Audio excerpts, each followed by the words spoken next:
You can't do it alone.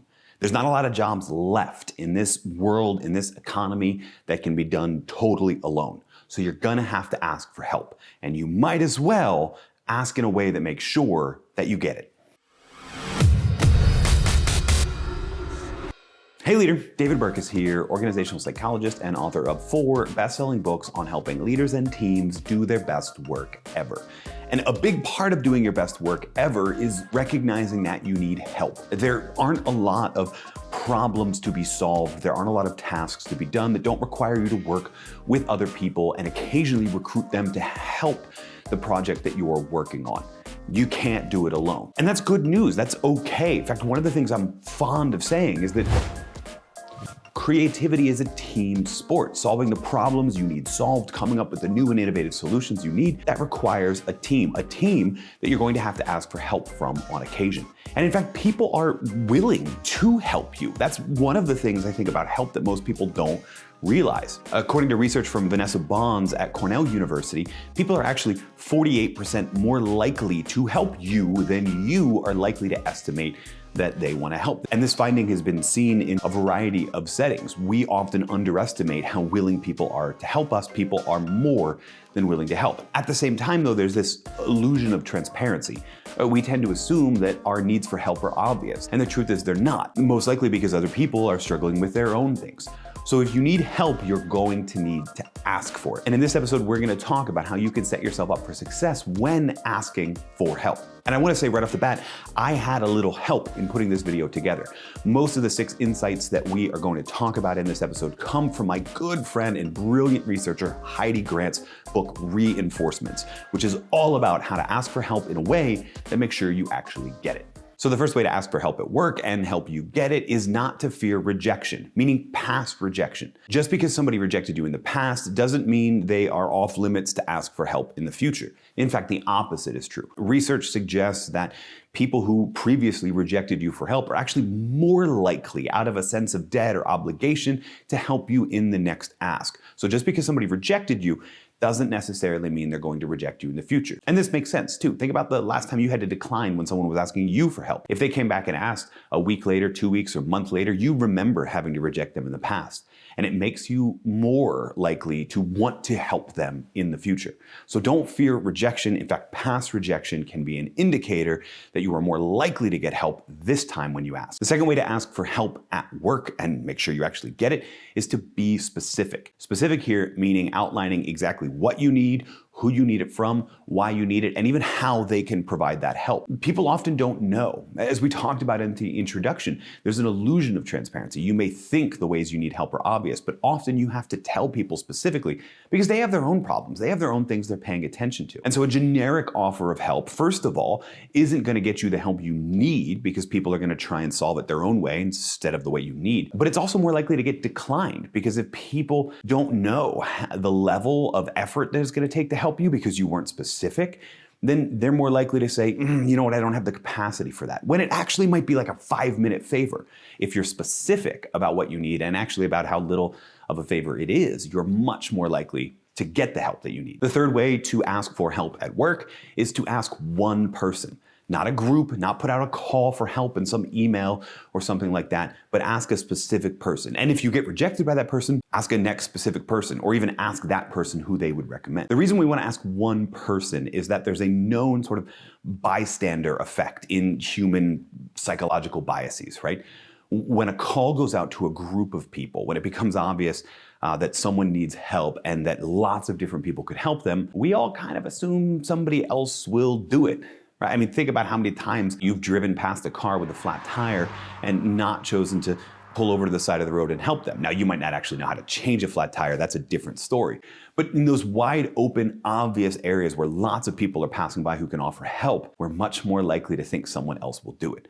So if you ask one person and not a group, and you make it specific that you're asking that one person, you're going to decrease that bystander effect and make it more likely that that one person will help you or will recommend one other person you can ask. Speaking of asking one person, the fourth way to ask for help at work is to ask in person. The research here is fascinating. You are 30 times more likely to get the help that you need if you ask in person versus an email or a Slack channel message or something like that. Now, I get this, right? Because we might want to avoid the awkward feeling of having to ask in person, so we do a less awkward and less personal email or something like that. But that actually increases the likelihood that they won't feel awkward by turning you down, and so they will. In addition, it's a whole lot easier if you have forever to respond to someone's email to think of all of the reasons that you can't actually help them. So if you ask in person, you're making it less likely that they can decline you because they're put on the spot. But the truth is, the other thing it does is it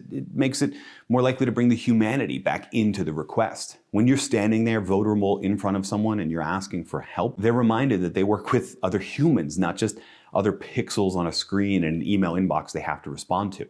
And that makes it more likely to want to do the favor, want to get the kind of warm, fuzzy feelings of providing help as well. And so asking in person works for a lot of reasons. That brings us to the fifth way to ask for help at work and actually get it, which is, don't make it weird.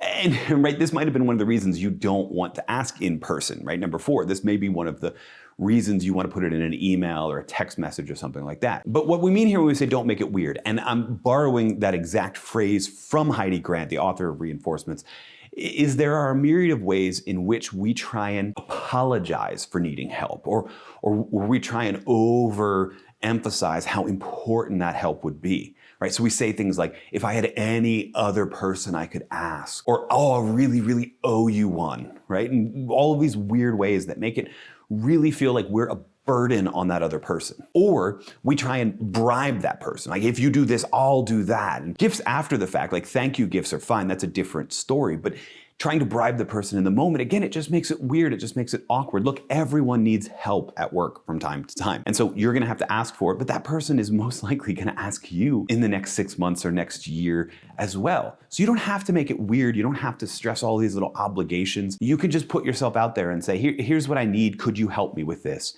And you're actually more likely to get a success because you made it less weird. The sixth and final way to get help at work is actually something you do after you get help the first time that sets you up for success moving forward, and that is to thank them with feedback. If you want to thank them with a gift or a thank you note, etc., yeah, absolutely. But don't be vague here on your thank you. Not just a thank you for helping with this, I really appreciate it, or I really owe you one. Again, that goes back to number 5, that's making it weird. Thank you with feedback. We want to know how the effort that we put forward in helping someone made a difference. And so when you say, thank you so much for helping me, because of your help, I was able to, blah, blah, blah, you make it much more likely that person really feels your gratitude and really actually feels appreciative of the fact that they had the opportunity to help you. You make them proud of the fact that they helped you because you're giving them that specific feedback on how their help made a difference. And that'll make all the difference in the world about whether or not they're willing to help you next time as well. In fact, if we think about that feedback,